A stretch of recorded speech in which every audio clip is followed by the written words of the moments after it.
बच्चों हमारा सीक्वेंस में अगला टॉपिक है strategy of industrial growth from 1947 till 1990। तो एक्चुअली यहां पे हम दो बातों पे डिस्कशन करेंगे। पहला होगा हमारा 1948 का इंडस्ट्रियल पॉलिसी रेजोल्यूशन, जिसमें सिर्फ हमने पॉलिसी बनाई थी देश की तरक्की को सो कॉल्ड चार्ट पेपर के ऊपर दिखाने के लिए, और कोई भी तरक्की 1948 के न्यू इंडस्ट्रियल पॉलिसी में हुई ही नहीं। फिर 1956 में दूसरा इंडस्ट्रियल पॉलिसी रेजोल्यूशन आया, जहां पे हमने ये सोचा कि भाई कुछ इंडस्ट्रीज को प्राइवेट सेक्टर को भी चलाने का मौका दिया जाए, बट वो भी ज्यादा कुछ कर नहीं पाया। तो उसके बाद हमारा अगला इंडस्ट्रियल पॉलिसी रेजोल्यूशन, जिसे हम न्यू इकोनॉमिक पॉलिसी एनईपी नहीं बोलूंगा, लोग कंफ्यूज हो जाएंगे, 1991 में बनाया। इस पॉलिसी के मेन 3 पॉइंट से चल रहे हैं: liberalization, privatization and globalization. Whereas 1956 में it was licensing, it was prohibition and it was quota system। तो सो कॉल्ड इस सिस्टम को जब देखा गया कि टोटली अनसक्सेसफुल साबित हो गया children, then we framed this system. नहीं समझे बात को? नहीं समझे बात को? समझ में आ गया? चलिए, तो everybody is suppose to put this heading in their class book copy. तो बच्चों सबसे पहले हम पढ़ेंगे कि भाई इंडस्ट्रियलाइजेशन का क्या इंपॉर्टेंस है।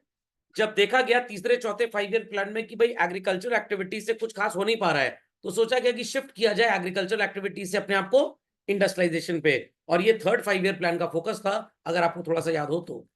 फिर डायरेक्ट पार्टिसिपेशन पब्लिक सेक्टर का इंडस्ट्रियल डेवलपमेंट में क्या होगा, जैसे मैंने आपको बताया कि 56 की पॉलिसी हम क्यों लेके आए, एंड अल्टीमेटली जैसे चाइना में सो कॉल्ड वो एक थ्योरी आई थी ना, क्या बोलते थे उसको, great leap forward, yes, GLF, उसी तरह से इंडिया ने डेवलप किया अपना स्मॉल स्केल इंडस्ट्रियलाइजेशन।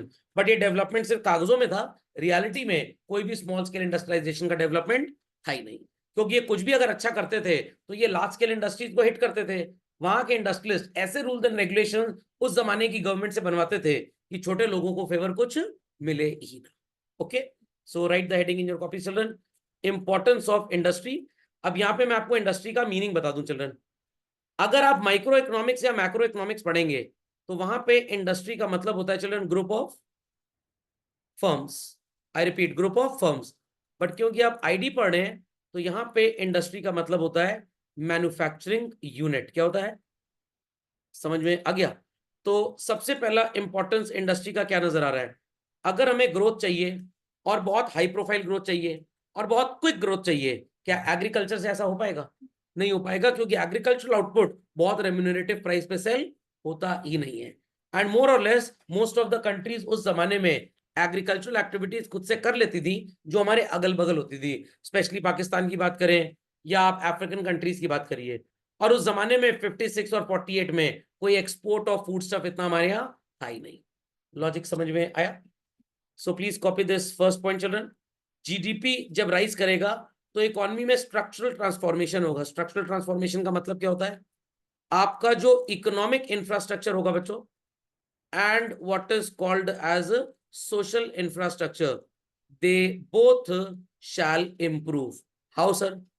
अगर बच्चों फैक्ट्रीज ज्यादा खुलेंगी तो फैक्ट्रीज में लाने के लिए रॉ मटेरियल के लिए हमें रोड चाहिए होंगे, हमें ट्रांसपोर्टेशन सिस्टम चाहिए होगा, तो ऑटोमेटिकली उन चीजों का डेवलपमेंट होगा। हमें स्टोरेज चाहिए रॉ मटेरियल का और फिनिश गुड्स का, तो वेयर हाउसिंग सिस्टम चाहिए। जब इंडस्ट्रियलाइजेशन होगा, गुड्स की मैन्युफैक्चरिंग होगी, वो बिकेंगे, पैसा आएगा, तो हमें बैंकिंग चाहिए। बेसिकली रिस्क आ जाएगा इन सारी बातों में, तो हमें इंश्योरेंस भी चाहिए। तो अगर हम मैन्युफैक्चरिंग करेंगे तो हमारा जीडीपी तो बढ़ेगा ही बढ़ेगा, और ये सारे सेक्टर ऑटोमेटिकली इंप्रूव करेंगे। And when you are an industrialized economy, आपके पास पैसे की कमाई जब ज्यादा होगी तो लोगों का स्टैंडर्ड ऑफ लिविंग बढ़ेगा। स्टैंडर्ड ऑफ लिविंग बढ़ेगा तो वो अपने बच्चों को महंगे अच्छे स्कूल्स में पढ़ाना चाहेंगे, तो स्कूल्स की डिमांड और बढ़ जाएगी। Fundamental logic is clear? तो सोशल इंफ्रास्ट्रक्चर में आप हॉस्पिटल ले लेंगे, हॉस्पिटल के बाद यू कैन टेक स्कूल, और इकोनॉमिक इंफ्रास्ट्रक्चर में children it is electricity, you can take railway, you can take telecom, ये सब is bound to increase children. कपड़े में बात गई। B point, industry will replace agriculture, और ऐसा जब स्टार्ट हो गया तो लोगों ने भी अपने खेतों में खेती करना छोड़ दिया और उन्होंने अपने खेत फैक्ट्रीज के लिए दे दिए। क्यों दे दिए फैक्ट्रीज के लिए? क्योंकि भाई वो किसान क्या सोच रहा है, अगर मैं इस जमीन पे खेती करता हूं, मेरा साल भर का जो एनुअल आउटपुट है मुश्किल से 1 लाख रुपए पहुंच पाता है। बट अगर ये जमीन मैं 10 लाख रुपए में बेच दूं, तो 10 साल का पैसा तो मैंने एक झटके में खींच लिया, और इस पैसे को मैं बैंक वगैरह में रख के इन्वेस्ट करके प्रॉफिट इंटरेस्ट अर्न कर लूंगा और मेरा रोजापरण चल जाएगा। अब प्रॉब्लम ये होती है कि भाई जब maximum agricultural lands industrial land में कन्वर्ट हो जाएंगे, I repeat, maximum agricultural lands will get converted into industrial lands, क्या एग्रीकल्चरल आउटपुट देश में बढ़ेगा? नहीं, तो लोगों को खाने पीने की प्रॉब्लम आएगी। बट यह पढ़ चुके हैं, ग्रीन रेवोल्यूशन में चल रहे हैं, जो खेत सो कॉल्ड पहले खेती होती थी 13 करोड़ हेक्टेयर में, अब होने लग गई 19 करोड़ हेक्टेयर में, जहां पे अगर आप उसकी बात छोड़ दें मेज की, उसका आउटपुट तो 50% ही बढ़ा था, बट राइस और वीट की अगर बात करें तो 4 से 6 गुना बढ़ गया था। तो अब हमें उतने ज्यादा खेत की और जरूरत ही नहीं है, क्योंकि जो एग्जिस्टिंग फार्म्स हैं उनका आउटपुट 5 to 6 टाइम्स बढ़ गया। तो कुछ फार्मलैंड्स अगर एग्रीकल्चर से इंडस्ट्री की तरफ कन्वर्ट भी हो जाते हैं तो कोई भी फूड शॉर्टेज होगी ही नहीं। Is that understood? और अगर by chance end of the day हो भी गई तो अफ्रीका से खरीद लेंगे, जो पैसा इंडस्ट्रियलाइजेशन से कमाया है वो फूड में लगा दीजिएगा। समझ में आ गई बात? समझ में आ गई बात? चलो, rise in demand for agriculture goods, consequently rise in income is always modest. कहने का मतलब, अगर कंट्री में ट्रैक्टर की डिमांड बढ़ रही है, क्या जरूरी है कि किसान की इनकम भी उसी प्रोपोर्शन में बढ़े? नो। तो अगर पिछले साल 1 करोड़ के ट्रैक्टर बिके और इस साल 1 करोड़ 20 लाख के ट्रैक्टर की डिमांड आ गई, the demand for tractors shoot up by what percentage? 20%। But इसमें कहीं पे भी ये बात साबित नहीं होती है कि अगर 20% एग्रीकल्चरल इंप्लीमेंट्स की डिमांड बढ़ी तो हमारी एग्रीकल्चरल इनकम भी 20% बढ़ जाए। ये जरूरी नहीं है। तो अगर शहर में पिछले 1 साल में 10 करोड़ का नया इन्वेस्टमेंट हुआ ब्रांडेड क्लोथिंग का, क्या जरूरी लोगों की इनकम 10% बढ़ी हो? ये जरूरी नहीं है। किसी की इनकम कम भी हो सकती है। एक पर्टिकुलर रिच कम्युनिटी जिसकी इनकम 40-50% बढ़ गई, 40-50% बढ़ने के बाद ही वो महंगे ब्रांडेड स्टोर में जाएंगे, बट मेजोरिटी लोगों की इनकम में इतना इंक्रीज नहीं आया। तो it is not to be assumed कि अगर आपकी इनकम बढ़ रही है चिल्ड्रन, सॉरी, अगर डिमांड बढ़ रही है इस तरह के एग्रीकल्चरल इंप्लीमेंट्स की, तो लोगों की कमाई भी बढ़ी है, ये कोई भी जरूरी नहीं है। तो here the growth is dependent on industrialization only. तो ये पॉइंट्स जरा अपनी कॉपी में झटपट लिख लें बच्चों। चलिए चलते हैं आगे चिल्ड्रन। तो ये जो राइस और वीट है ये नेसेसिटीज ऑफ लाइफ है चिल्ड्रन, और इनकी डिमांड हमेशा कम ही रहेगी। आपकी जितनी भी इनकम हो जाए, क्या आप इनकम के अकॉर्डिंगली इनको खरीदने लग जाएंगे? इनकम बढ़ेगी तो और राइस और वीट खरीद लेंगे, कच्ची गेहूं खा जाएंगे, गेहूं को कपड़े में चिपका के उसका कपड़ा बना लेंगे, ऐसा कुछ नहीं होगा। तो their demand will always be very low. दूसरा चिल्ड्रन, इंडस्ट्री ने जब एग्रीकल्चर को रिप्लेस किया तो सोर्स ऑफ एम्प्लॉयमेंट इंक्रीज हुआ होगा या डिक्रीज हुआ होगा? इंक्रीज। क्यों इंक्रीज हुआ होगा? भाई एग्रीकल्चरल एक्टिविटीज के लिए ऑलरेडी गांव में घर में लोग थे, फैमिली में 12 लोग थे, एग्रीकल्चरल एक्टिविटी के लिए सिर्फ 4 चाहिए, कितने एक्स्ट्रा सरप्लस लोग घर में हैं? 8। तो इन्हें क्या करें, मौत के घाट उतार दें, पोटेशियम साइनाइड पिला दें इनको, गला घोट दें इनका? नो। इनको बोलेंगे जाओ दलिद्रों, जाओ शहर जाओ, फैक्ट्री में जाओ, काम करो और कुछ पैसा कमाओ।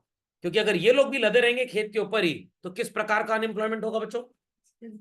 डिस्कस्ड, हाँ डिस्गाइज, कुछ लोग कह रहे हैं डिस्गस्टिंग अनएम्प्लॉयमेंट होगा, डिस्गाइज्ड अनएम्प्लॉयमेंट हो जाएगा। So this becomes significant when agriculture is already overburdened and the labor force is rising rapidly. तो भाई खेत है जिसका आउटपुट है 100 क्विंटल, अब 4 लोग अगर यहाँ पे खेती कर रहे हैं और 100 क्विंटल का आउटपुट है, अगर 12 लग जाएंगे क्या आउटपुट 300 क्विंटल हो जाएगा? नो, बिकॉज एफर्ट से ज्यादा fertility of land, type of crop, irrigation system, seeds की क्वालिटी पे आउटपुट डिपेंड करेगा एग्रीकल्चर का। बट फैक्ट्री में तो आप ज्यादा से ज्यादा सामान रॉ मटेरियल खरीद के बना सकते हैं, अगर इंडिया में डिमांड नहीं है तो आप उसको एक्सपोर्ट कर सकते हैं एटलीस्ट। तो which sector will give more employment, agriculture और इंडस्ट्री चिल्ड्रन? इंडस्ट्री। तो एग्रीकल्चर में आप कितना भी एफर्ट कर लीजिए, जमीन के कान में क्या बोलोगे, ए जमीन थोड़ा आउटपुट ज्यादा करो, लोग ज्यादा है यहाँ पे, कैसा होगा? आप कुछ भी कर लीजिए, लैंड के फीचर्स के क्वालिटी के accordingly he fertility, seed quality, water supply, irrigation, all that, इसी के बेसिस पे आउटपुट होगा। आपके एफर्ट से आउटपुट में फर्क नहीं आएगा। बट इंडस्ट्रियलाइजेशन में क्या होता है, आप आउटपुट ज्यादा करेंगे, मेहनत ज्यादा करेंगे, तो आपका प्रोडक्शन बढ़ जाएगा। समझ में आगे बात चलो। तो this was the A point. B point is with the rise in agriculture productivity, farming sector has released a large supply of labour force. इसके आगे लिख दीजिएगा, to work as an input for industry. समझ में आ गई बात चलो, समझ में आ गई बात। और जब लोग इंडस्ट्री की तरफ जाने लग गए तो उनको अकल आ गई कि मशीन इस्तेमाल करने से कितना फायदा होता है।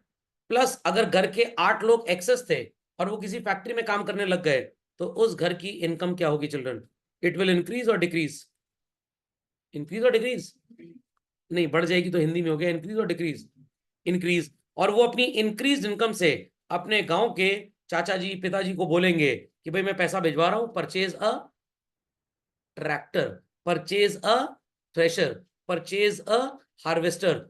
इससे समय कम लगेगा और आउटपुट जल्दी मिलेगा। समझ में आ गई बात, समझ में आ गई बात। जैसे शहर में लोग रह रहे हैं, कुछ लोग विदेश में नौकरी करने चले गए, वहां से पैसा कमा के इंडिया भेज रहे हैं, तो लोगों ने महंगा घर बनवा लिया, घर में मॉड्यूलर किचन लगवा लिया, विंडो एसी हटवा के स्प्लिट एसी लग गया। तो अगर ये लोग बाहर डॉलर में कमाने गए ही ना होते, क्या घर इतना लैविश स्टाइल से अपना स्टैंडर्ड ऑफ लिविंग इस्टेब्लिश कर पाता? बिल्कुल नहीं। तो वैसे गांव के लोग जब इंडस्ट्री में जाते हैं तो वो अपनी कमाई से ट्रैक्टर्स, थ्रेशर्स, हार्वेस्टर्स ये सब खरीदते हैं।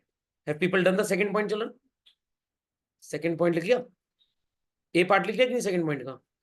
चलिए, सो ये कॉपी कर लीजिएगा। Use of machine has become possible only owing to the growth of development of industry. इसके दो रीजन थे, पहला मैंने बता दिया, जब आपकी इनकम बढ़ी तो इनकम बढ़ गई, तो उसकी वजह से क्या बढ़ा चले, डिमांड। किस चीज की डिमांड बढ़ेगी? Tractors, threshers and harvesters. जब बच्चों इनकी बाजार में डिमांड बढ़ेगी, तो इनको बनाने वाली फैक्ट्रीज भी बाजार में आएंगी कि नहीं आएंगी? नहीं आएंगी, आएंगी। महिंद्रा वालों को पता लगा कि भाई पिछले साल तक या पिछले 5 साल तक एवरेज हर साल हम 1000 ट्रैक्टर बेच पा रहे हैं, अब डिमांड 2500 ट्रैक्टर्स की हो गई है, तो वो एक और नई असेंबली लाइन सेटअप कर लेंगे। फैक्ट्री में जगह नहीं है तो एक नई जमीन खरीद लेंगे, वहां पे नया प्लांट लगाएंगे ट्रैक्टर बनाने के लिए। एंड क्या ट्रैक्टर उनके रोबोट्स बना देंगे बच्चों? Who will make them? Tractor कौन बनाएगा? I am not able to hear this. जो गूंगे बहरे उनको छोड़ के बाकी बताएं, जिनके मुंह में गोबर अटक गया उनको छोड़ के बाकी बताएं। फैक्ट्री वर्कर्स बनाएंगे तो वर्कर्स का एम्प्लॉयमेंट बढ़ जाएगा। तो one section increases the demand for other. खोपड़े में बात गई चलन? चलिए, सो मैकेनाइजेशन से farm productivity has also increase children, और इससे इतना फूड बनाने लग गए कि हम so called second most populated country होने के बावजूद भी एज ऑफ टुडे क्या हमें फूड कहीं बाहर से इंपोर्ट करना पड़ता है चिल्ड्रन? नो, सारी सप्लाईज यहीं पे है। और अगर इतनी पॉपुलेशन ना होती, क्या इतने सब्जी की, इतने दाल की, इतने चावल की, गेहूं की खेती करने की सोच कभी आती? कभी नहीं आती। या मैं तो कहता हूं कि 1965 में इंडो पाक वॉर का जो यूएस रेस्ट्रिक्शन हमारे ऊपर लगा था, अगर ये ना होता, शायद आज भी हमारा एग्रीकल्चरल आउटपुट इतना ज्यादा होता ही ना। तो अगर आप किराए के घर में रह रहे हैं और आपका किराया 2000 रुपये महीना वॉज इन द ईयर 1990 था चिल्ड्रन, और आज ये किराया बढ़ के 1 लाख रुपए महीना हो गया, तो आप सोचेंगे 1 लाख रुपए किराए से अच्छा ईएमआई पे अपना घर ना खरीद लें हम। बट अगर आपका लैंडलॉर्ड आज भी आपसे 2000 रुपए ही चार्ज कर रहा है, क्या कभी भी आपके मन में घर खरीदने की सोच आएगी? बिल्कुल नहीं आएगी। बट जब रेंटल इतना ज्यादा होता है, व्हाट पीपल थिंक, रेंट देने से अच्छा एक घर ही खरीद लो, उसकी ईएमआई बन जाएगी उतने में। नहीं समझे बात को? Do it fast. Imparts dynamism to growth, मतलब बच्चों डायनामाइट लगा देंगे पूरे देश में? नो। डायनेमिक शब्द का मतलब क्या होता है? Very good, which keeps on changing. अब कीप्स ऑन चेंजिंग में थोड़ा ज्यादा अंग्रेजी लिखना पड़ेगा, तो ऑन को हटा दिया तो बन गया कीप्स वेरिंग। तो भाई देश के हालात ये हैं कि लोग अपना स्टैंडर्ड ऑफ लिविंग बढ़ाना चाहते हैं इमिटेशन इफेक्ट वगैरह से, बट क्या एग्रीकल्चर सेक्टर में काम करके ऐसा हो पाएगा children? No. Agriculture sector will provide only food and survival, that's it. अगर ग्रोथ चाहिए तो you have to be an industrialized economy children. नहीं समझे बात को? नहीं समझे बात को? Had there be no industrialization children, क्या कोई कंज्यूमरिज्म होता? आंसर चिल्ड्रन, अगर इंडस्ट्रियलाइजेशन ना होता तो क्या कंज्यूमरिज्म होता? अब बच्चे कहेंगे सर हमको यही नहीं पता कंज्यूमरिज्म क्या होता है। कंज्यूमरिज्म का मतलब क्या होता है चिल्ड्रन? कंज्यूमर का मतलब क्या होता है बताइए पहले तो। कंज्यूमर का मतलब क्या होता है? One who consumes, customer basically. नई नई चीजें कस्टमर को अगर हम नहीं बेचेंगे, क्या हमारा प्रॉफिट बढ़ेगा? नो। तो किसी जमाने में मोहल्ले की 5 आंटी इकट्ठा हो जाती थी और आपस में पंचायत कर लेती थी, शाम को 1 2 3 घंटे उनके यूज हो जाते थे। अब एक आंटी की दूसरी आंटी से बनती ही नहीं है, या बहुत बिजी रहने लग गए लोग, तो अब किस डिवाइस का इन्वेंशन हो गया चिल्ड्रन? एलेक्सा डिवाइस का। आप एलेक्सा के साथ बकवास भोग सकते हैं। इज दैट अंडरस्टूड वेल और नॉट चिल्ड्रन? नहीं समझे बात को?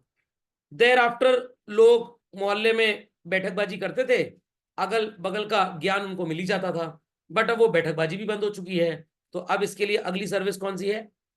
इंटरनेट आ चुका है। तो many a time things are there जिनकी आपको कोई जरूरत ही नहीं है, बट क्योंकि हमें उस पर प्रॉफिट कमाना है, तो हम इतनी अटमोस्ट नीड उसकी आपको क्रिएट कर देंगे समझा समझा के, कि आपको लगेगा कि अगर इसको नहीं खरीदा तो लाइफ झींगा लाला नहीं होगी, इसलिए हमको ये खरीदना पड़ेगा। तो पहले केबल टीवी आया, केबल टीवी जाने के बाद क्या आ गया? D2H। क्या है D2H? डायरेक्ट टू होम, सीधे सैटेलाइट से आपके घर में प्रस्तुतिकरण होगा। फायदा क्या हुआ? आपका जो केबल ऑपरेटर महीने के 100 रुपए लेता था, वही खर्चा बढ़ के अब आपका कितना हो गया? 700 रुपए। तो ये ब्रॉडकास्टिंग डिपार्टमेंट की सबसे बड़ी चोरी चमारी थी हमारे देश में। और ब्रॉडकास्टिंग डिपार्टमेंट क्या बोलता है? डायरेक्ट सैटेलाइट से अगर आप एक्सेस करेंगे तो विजिबिलिटी और क्लियर हो जाएगी। 100 रुपए केबल वाला लेता था, तब भी विजिबिलिटी एकदम क्लियर थी। सिर्फ ऐसे नियम कायदे कानून बनवा दिए गए कि लोगों को अगर घर में भी केबल के थ्रू नेटवर्क चाहिए, स्टार प्लस सोनी देखना है, तो एक टीवी का कम से कम 400 500 तो देना ही पड़ेगा। पहले क्या होता था? 100 रुपए केबल वाले को दीजिए, घर में एक टीवी हो चाहे 5 टीवी हो, 50 50 रुपए का एक बॉक्स लग जाता था और हर टीवी में कनेक्शन आ जाता था। बट क्या आज ऐसा होता है चिल्ड्रन? नो। तो अगर आपको घर में 5 टीवी में नेटवर्क चाहिए, तो आपको 5 कनेक्शन का पैसा देना पड़ेगा। तो ये कंज्यूमरिज्म है चिल्ड्रन। क्या आप बर्गर नहीं खाएंगे तो मर जाएंगे? नो। बट इतना एडवर्टाइजमेंट मैकडॉनल्ड बर्गर का दिखा देता है कि अगर आपने बर्गर नहीं खाया तो मरेंगे तो नहीं, बट मर गए अगर तो आत्मा को शांति बिल्कुल नहीं मिलने वाली। तो अगर आत्मा को शांति चाहिए तो बर्गर खाना पड़ेगा। तो ऐसा ना हो किसी दिन मैकडॉनल्ड ऐसी एडवर्टाइजमेंट लेके आ जाए, एक XYZ थे मर गए, उनकी आत्मा शांति हवन था, बर्गर सर्व हो रहे थे, और पंडित जी ने बोला अब ये आत्मा शांत हो चुकी है। क्यों? क्योंकि उन्होंने बर्गर खा लिया। तो मैकडॉनल्ड की बर्गर की डिमांड क्या होगी? बढ़ जाएगी। ये जाहिल गिरी हुई हरकतें जो कॉर्पोरेट्स करते हैं, this is called as what? Consumerism. जितना ऐड देखोगे जुबान केसरी जुबान केसरी, एक बार तो मन करेगा ही चलो एक बार जुबान केसरी देखें, और कहीं घर वालों ने देख लिया जुबान केसरी करते हुए तो गाल लाल कर देंगे पूरा पूरा। समझ में आ गया? और कहीं जुबान केसरी के बेटे से मिल लिया जो सफेद पुड़िया बेच रहा है, वो तो और कलाकार आदमी था। तो क्या ये क्रिकेटर्स को और सेलिब्रिटीज को शोभा देता है जुबान केसरी बोले? बिल्कुल नहीं। और उसके बाद वो सपना 11 और क्या क्या सिखा रहे हैं, ड्रीम 11 पे टीम बनाइए, वो जिप्पी महाकाल भोकाल काल, वो काल आ जाएगा पूरा। Are these things right children? बिल्कुल नहीं। तो जिस देश में क्रिकेटर सट्टा खेलना सिखाएं बच्चों को और फिल्म सेलिब्रिटीज जुबान केसरी सिखाएं, वो देश कितनी तरक्की कर सकता है आप ये सोच सकते हैं। तो इस पे government should take very strict action. और वो क्रिकेट खेलना और पाइप बेचने चले आए, समझ में? कि पाइप से पानी हमेशा लगातार आएगा, जैसे बल्ले में बैटा पे बॉल आ रही है लगातार run. What is this nuisance भाई? तो कम से कम टीचर वगैरह बचे हुए हैं। एडवोकेट्स को कभी आपने देखा इस तरह का जुबा केस दिखाइए और केस जीत जाइए? नो।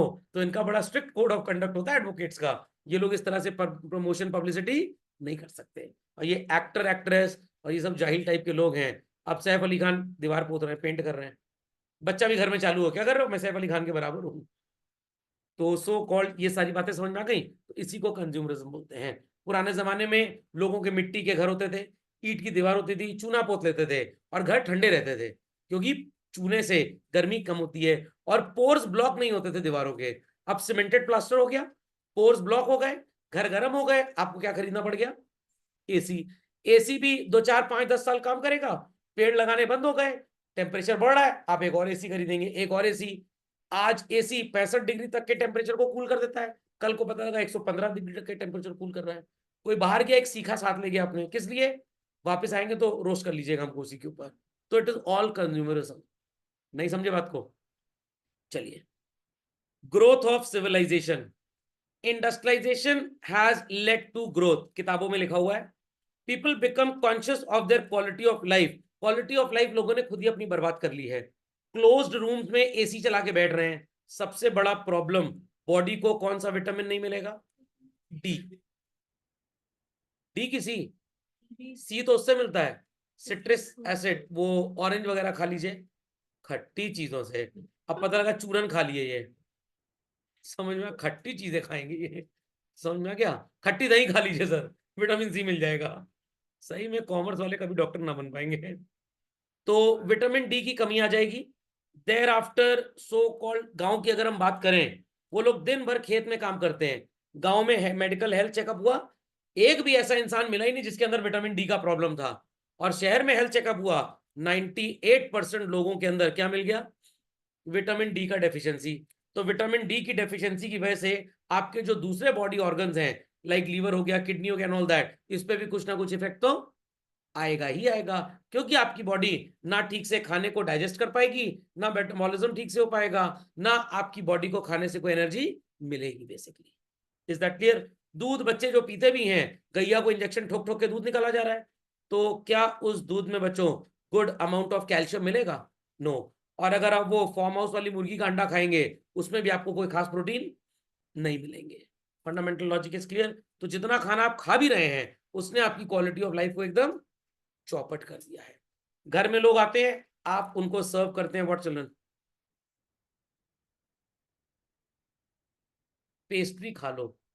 क्या होता है पेस्ट्री के अंदर? मैदा होता है और क्रीम होती है। मैदे से आपकी लंग्स का प्रॉब्लम आ जाएगा, डाइजेशन का इशू, और क्रीम की वजह से कोलेस्ट्रॉल बढ़ जाएगा। सर बड़ा ज्ञान दिए जा रहे हैं आप इन चीजों का। आप खा सकते हैं सब चीजें इस उम्र में, बट एक एज अटेन करने के बाद अगर सुधार नहीं आया तो 13 दिन बाद घर में हलवा पूड़ी बट जाएगा। खोपड़े में बात गई। पहले लोग गेस्ट्स को घर में क्या पिलाया करते थे? लस्सी। आजकल क्या पिलाते हैं? अमूल लस्सी। तो सर फर्क क्या है? अरे, this is made of milk and curd, and this is made of chemical. तो जो अमूल लस्सी आती है, उसको पीने का एडवांटेज कितना है चिल्ड्रन? 0%। कोई फायदा नहीं है, कोई फायदा नहीं है।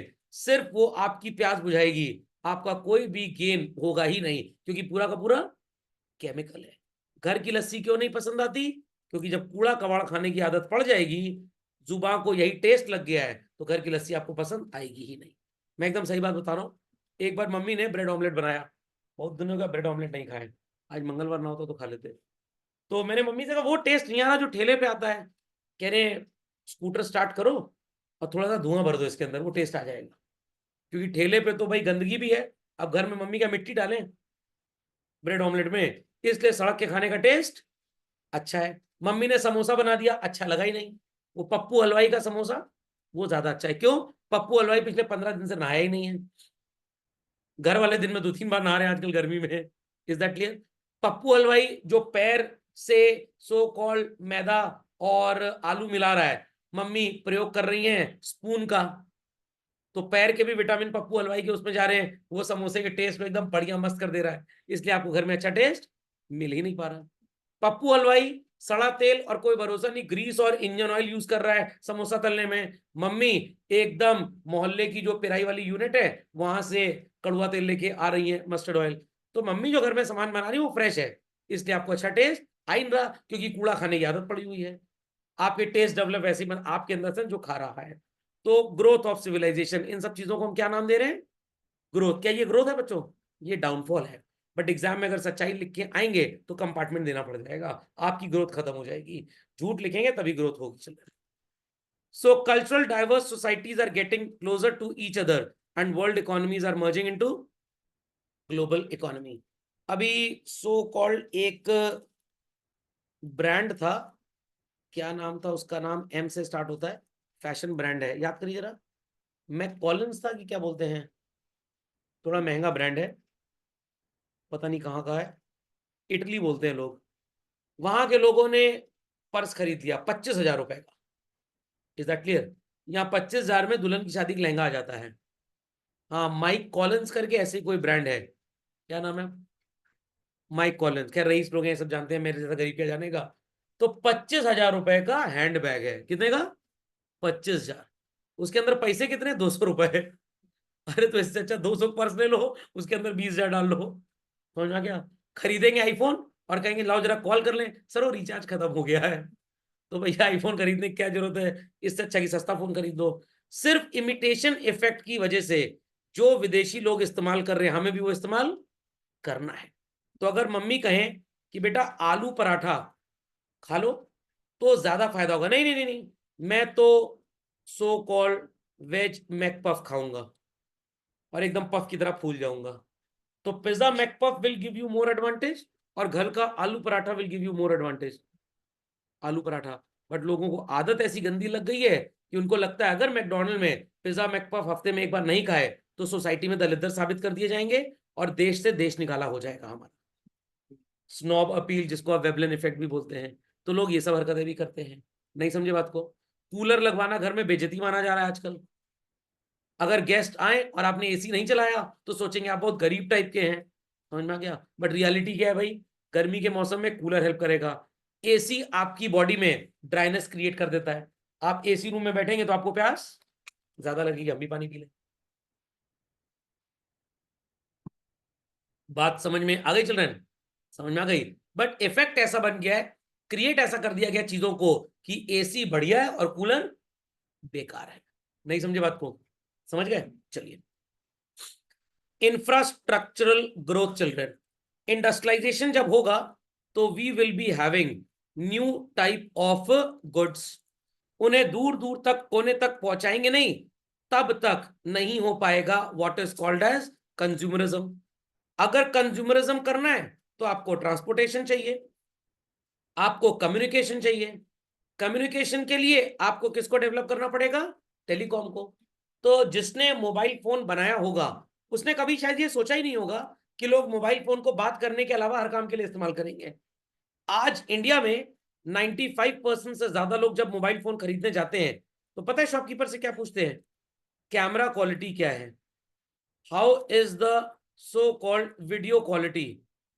तो मेरा उन लोगों से ये बोलना है, गवारों गधो जाइलो, मोबाइल फोन खरीद रहे हो या टीवी खरीद रहे हो? बट मैक्सिमम नीड्स लोग अपने एंटरटेनमेंट की आजकल मोबाइल फोन से ही पूरी कर लेते हैं। तो क्या मोबाइल फोटो खींचने के लिए बनाए चल रहे हैं? नो। बट बिकेगा तभी जब उसमें लिखा होगा हमारे मोबाइल में 2100 मेगापिक्सल का कैमरा है। फोटो खींची, वो आधार कार्ड वाली खींच के चली आई। Is that clear? Is that clear?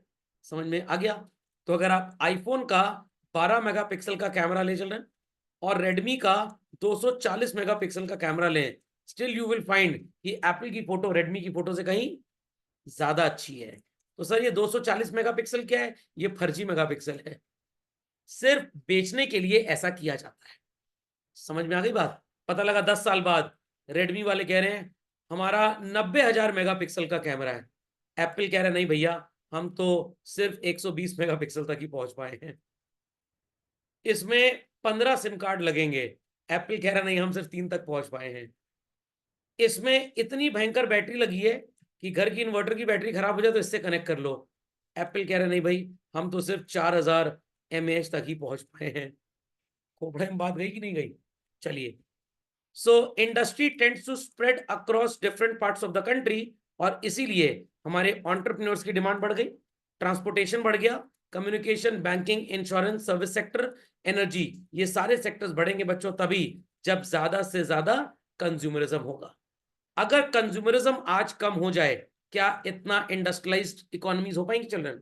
No. तो what give rise to infrastructural growth children? The only word is consumerism. अगर कंज्यूमर्स ही नहीं होंगे, डिमांड ही नहीं होगी, आप डिमांड क्रिएट किसके सामने करेंगे? फिर अगर डिमांड होगी नहीं तो वो सामान खरीदेंगे नहीं, खरीदेंगे नहीं तो आप बनाएंगे किसके लिए? अभी भी नहीं समझे? समझना क्या? आपने इसका नाम सुना है चिल्ड्रन, डोमिनोज पिज्जा? डोमिनोज के ना कलची बंदर, इनके यहाँ 65 रुपए का भी पिज्जा मिलता है, पता है आपको? और कहीं कूपन कोड वोड अप्लाई कर लीजिए तो कोई भरोसा नहीं 40-50 का मिले। कैन यू एक्सपेक्ट कि 65 रुपए के पिज्जा में चीज लगाते होंगे? नो। बट सर चीज तो होता है। चीज नहीं होता बच्चों, पता है क्या होता है वो? It is only what is called as mayonnaise. खिला दीजिए 65-70 साल वाले को, 13 दिन बाद हलवा पूड़ी बढ़ जाएगी घर में। सिर्फ म्योनीस होता है जो सेहत के लिए बहुत नुकसानदायक होता है। इंडिया में 90% म्योनीज में जो ऑयल यूज होता है children, that is palm oil. सबसे ज्यादा पाम ऑयल ये मालदीव, मलेशिया, इंडोनेशिया कंट्री से इंडिया में आता है। यूएस में इसको कैंसर कॉजिंग ऑयल माना गया है और वहां पे इसका इंपोर्ट इलीगल और बैन है।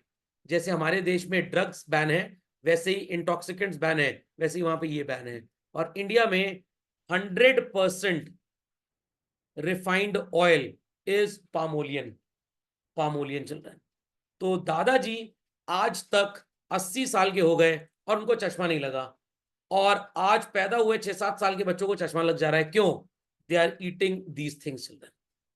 मेरे को याद है जब तक मेरे दादाजी अलाइव थे, he died in the year 1992 at the age of लगभग 72 ईयर्स चिल्ड्रन।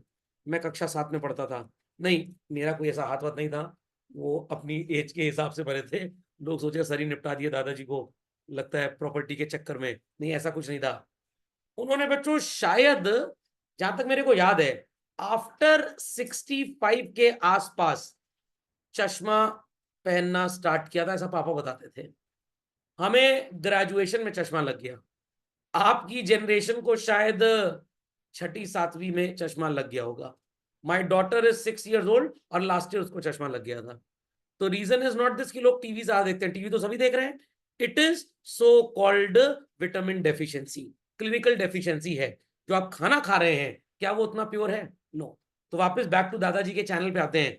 हमारे घर में ज्वाइंट फैमिली थी, लगभग 15 से 18 लोग का परिवार था। अब एग्जैक्ट कितना था ये जोड़ना पड़ेगा। और महीने में चिल्ड्रन 20 लीटर जो देशी घी होता है उसकी खपत थी परिवार में। और देशी घी बाजार से नहीं आता था, दूध होता है, उससे क्रीम निकलती है। तो क्रीम कनस्टर में आती है, लोहे के डिब्बे में, वो घर आया करती थी। और किसी बहू की ड्यूटी होती थी कि वो हलवाई वाला बड़ा सा पतीला लेके उसमें घी बनता था।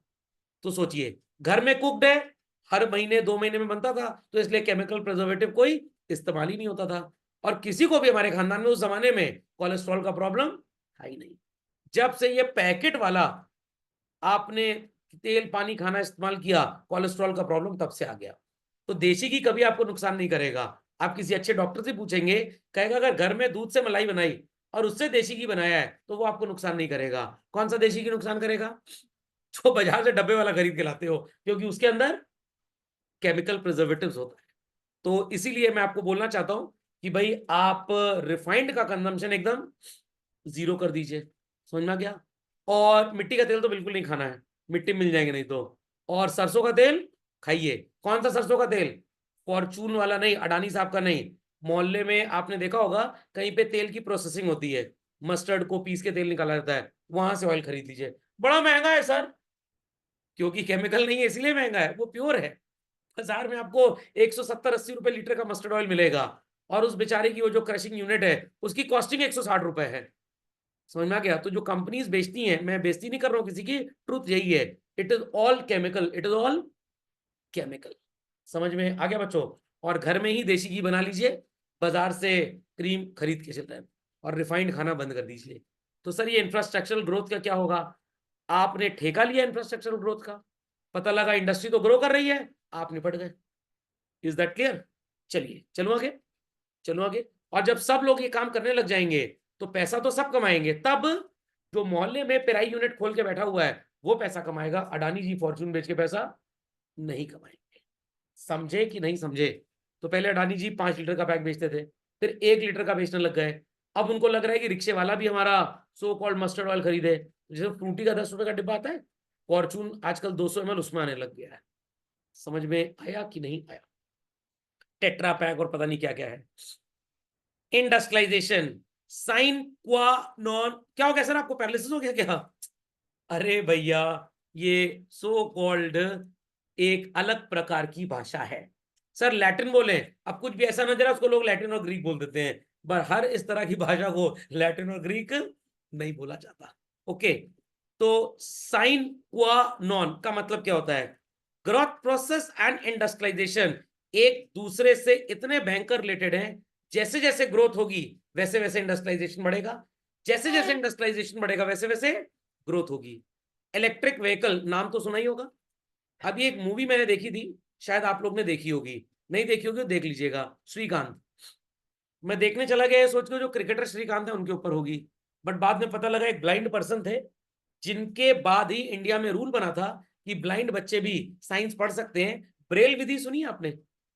लुइस ब्रेल शायद थे ना जिन्होंने इसको बनाया था। तो ब्रेल में पेपर्स आज आने लग गए हैं, तो इनके बाद ही ऐसा हुआ था। तो बड़े ब्राइट चाइल्ड थे वो।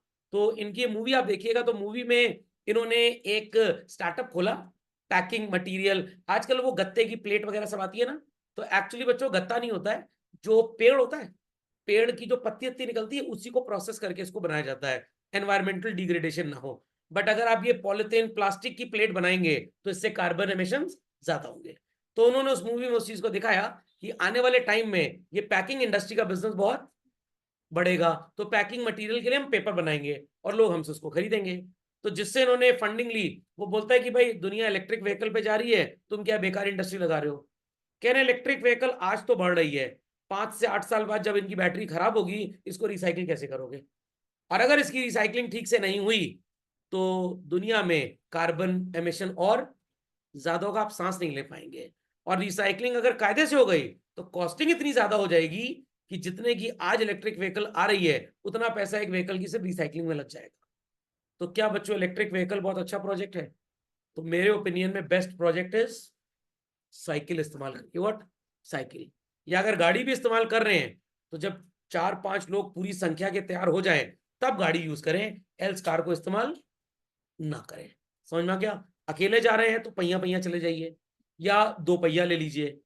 और सर इतनी धूप 48 डिग्री, निपट गए तो हलवा पूड़ी बढ़ जाएगा, तो भाई घर से निकल ही क्यों रहे हो? सर बर्थडे पार्टी है सर मोती महल डिलक्स में, भैया घर ही बर्थडे पार्टी बना लो।